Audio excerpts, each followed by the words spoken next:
In this section, we're going to talk about tips and tricks for high definition, because some of you out there, it may be new to you.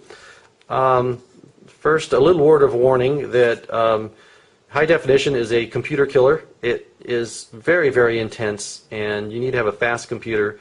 My personal recommendation is don't even bother with 1080p.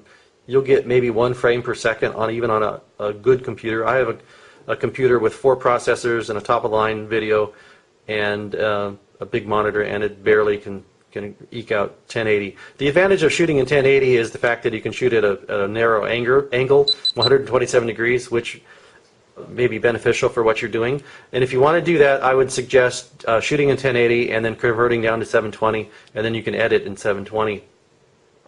One thing that most people don't know is the new modes, which is 60 frames per second, which people say is slow motion. It can be slow motion, but it can also be regular motion. If you shoot in 60 frames a second and project at 60 frames a second, it gives this amazing clarity and realism that you don't get with 30 frames a second.